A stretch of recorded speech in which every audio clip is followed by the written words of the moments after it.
Hi everyone, it's Az here from HeelvsBabyface. This one might get a little bit spicy, so do make sure you're strapped into your seats. Henry Cavill. Henry Cavill is hot doo-doo right now in Hollywood. Why? Because he's just perfect. He's perfect for so many different roles. Good actor, great look. We've had him on The Witcher. He's the only redeeming feature to me on that show. That show is fucking terrible. I said it from season 1 and I was bloody right. And season 2 was absolute dog shit as it leaned into its identity politics and third-wave feminist shit, wasting the best part of the show, Geralt of Rivia, played by Henry Cavill. He's been in Mission Impossible, and of course, he's been Superman. And he, under the right director, because I don't think Zack Snyder's the right director for him, could be an absolutely sensational Superman. And he's still young enough to easily start a new trilogy right now. And let's get some hope back into Superman. I don't think Zack Snyder understands the DC characters all that well. I could see what vision he was trying to push. And I really did enjoy the Snyder Cut, but let's just be honest here. That's kind of in Zack Snyder's world. Whereas when you see someone like Dick Donner take Superman, my God, mwah. And Henry Cavill's got it all. He's got the looks. He's got the geek cred as well. One of the reasons why he loves to take on these roles is because the guy himself is a geek. He's a nerd. He's one that just so happens to go to the gym, look after himself, be exceedingly handsome and really talented. But he's a geek and a nerd nonetheless. And he understands fandom. And he understands how fans feel. And so it's good to see that in interviews, he wasn't baited into the toxic fan debate. He said, no, they're not toxic. They're passionate. And they're passionate because they invest a lot of time, energy, effort, and money into these franchises, which the dipshits that sit on the other side of the interview from Henry Cavill don't. They just sit there, get that access, so they can go to their channels, their newspapers, their TV shows, and shove whichever, whether it be Warner Brothers, Marvel, Disney, whoever, dildo right up their fucking ass and just speak like a ventriloquist dummy saying exactly what those corporations want them to say. Whereas fans are the reasons why these franchises still fucking exist. And then a corporation comes along, takes that existing franchise, fucks off the fandom, and pushes some sort of ideological shitty ass message to an absolute minute proportion of the world. Because I ain't dicking about here, folks. I'm not fucking pretending anymore. I'm sick and tired of pretending. All this inclusion and diversity bullshit. This is pandering to a minuscule percentage of people because it's progressively seen as correct. Meanwhile, the vast majority that just want to be fucking entertained get shat on, get called everything under the sun because you don't adhere necessarily to their fucking ideology. Go fuck yourself. And you wonder why Black Widow fucking failed. Shang-Chi failed. And if you, oh, but it made a 10 million profit or so. Yeah, that got eaten up by some exec. Don't you worry. 10 million profit. Marvel don't make movies for 10 million profit. They make movies for hundreds of millions profit. Eternals. Burning in flames. Meanwhile, look what comes along. Look what comes along. Look, this arrived today. My 4K Spider-Man No Way Home Steelbook edition with the discs floating around in it. And why was that successful? Because it had 3 white men lead? No, it was successful because it had 3 beloved characters lead. Characters from as far back as 2002 with Tobey Maguire's Spider-Man, through to Andrew Garfield's Spider-Man, through to Tobey Maguire's Spider-Man. Very, very popular people.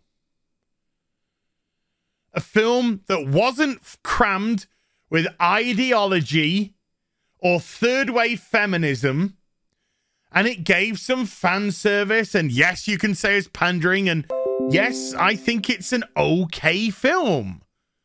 I don't think it's the best film ever made. It's an okay film. But it did what it needed to do,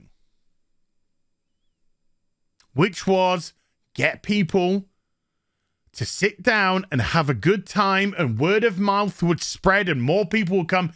And this film is sitting on 1.9 billion at the box office. Billion. Marvel, which take only a 25% cut of that movie because it's a Sony film, made more money on that 25 bloody percent than their Shang-Chi, Black Widow, or Eternal movies, which were crammed full, tip to toe, of ideological dog shit, pandering to a minuscule percentage that don't even go and watch their shit, because they're trying to appeal to a minuscule percentage within a minuscule percentage of an audience which doesn't exist. So what happened a couple of years ago? Well, a policeman did a very stupid thing, and we got what we got. And of course, every studio, every brand under the sun threw themselves into the BLM, the way that the wind was blowing, because that's what they do. They're reactionary. And so studios, people like Jar Abrams came out with pathetic statements like, no more white comfort. Shut the fuck up. Who the hell do you think you are, grouping people and just judging them based off the color of their skin? Oh, God, you're a bunch of fucking racists.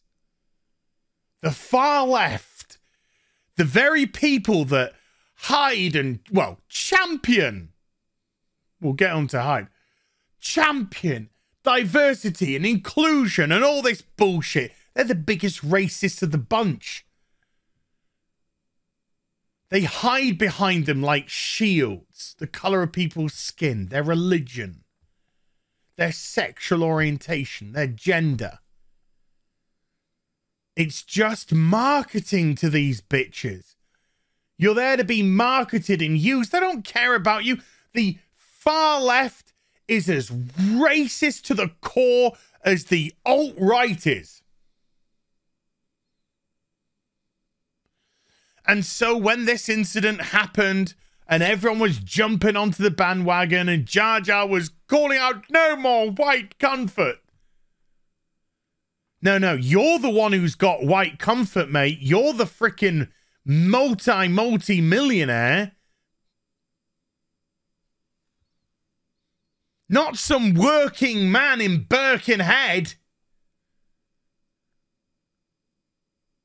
White comfort. Shut your ass. Shut your asshole. It stinks. Because that's what you're talking out of. And then, of course, they said, oh, we're going to do a black Superman. That'll save the world's problems. Let's race change Clark Kent. Who should we get to write it? Oh, I know. Let's get the biggest racist piece of shit that I know. Ta-Nehisi Coates. Somebody who is a proper true grifter, making their money off division and race baiting, and somebody who, for all intents and purposes, was happy that a certain date in September 21 years ago happened, and said some of the most vile and disgusting things. Somebody who detests the country where he makes his money, America. Let's get him to write Superman. Black derivative Superman. What a great move that is. What a seller that is. So while they were all patting themselves on the back as to how progressive this was and what an amazing idea this was, of course, they didn't quite realize that nobody gave a shit.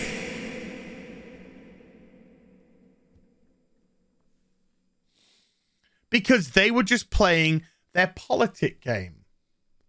They weren't thinking of a story that they could get out, a story to entertain the masses, a story that would be fun and interesting and exciting. No.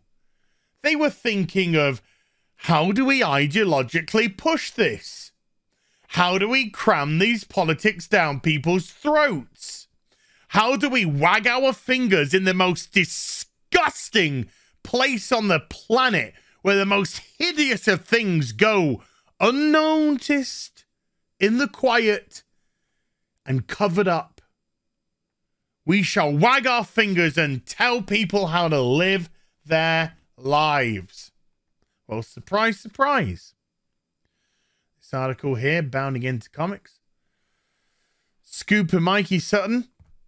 The Jar Abrams and Ta-Nehisi Coates Black Superman movie is cold turkey. Now, this shocks me. Yes, this shocks me. Let's read some of this. Geekosity chief-in-editor, or editor-in-chief even, that's the best way around, Mikey Sutton claims this is due in large part to writer Ta-Nehisi Coates falling behind. Why, was he too busy trying to make sarky Jordan Peterson jokes in Captain America, something else that he, by the way, destroyed? Supposed to have had a draft ready by now, it said that Coates hasn't delivered on his promises. Sutton also added that the studio's trying to inject too much social commentary to the detriment of the idea. The idea was never even good in the first place. The whole point of making a black Superman was to lecture and to pander. No more white comfort. We shall take all your white heroes away from you. We shall pull them down. We'll race change them, sexuality change them, gender change them. We will do everything in our power to take them away from you. That's what's been happening. And that's what they want to continue. You want to write a black Superman story. You can't even write a proper Superman story in the first place. You can't even write a good Superman story in the first place. One of the best characters that you could get your hands on, and one of the perfect actors for the role, and you squander it. Now let's just stick some black on him. That'll work. You know how those black people went to see Black Panther? We'll just stick a Superman costume, then they'll go see that. That's the way that's the way their mind works. Because it's all collective and you're all one mind. Nobody has individual thought. They want the film to be Oscar worthy. Oh, why? Oh, okay. They're going to do a Superman goes back in time and becomes a slave then. Because that's the only stories that Hollywood have when it comes to black people. Racism and slavery. That's it. Boom. Done. They want the film to be Oscar worthy. But in their push for perceived prestige, it's becoming less and less like a Superman movie. It never was a Superman movie. It never was a Superman movie in the first place. I don't even give two shits about Val Zod. Again, another derivative character. But that's going ahead on HBO Max. Why not?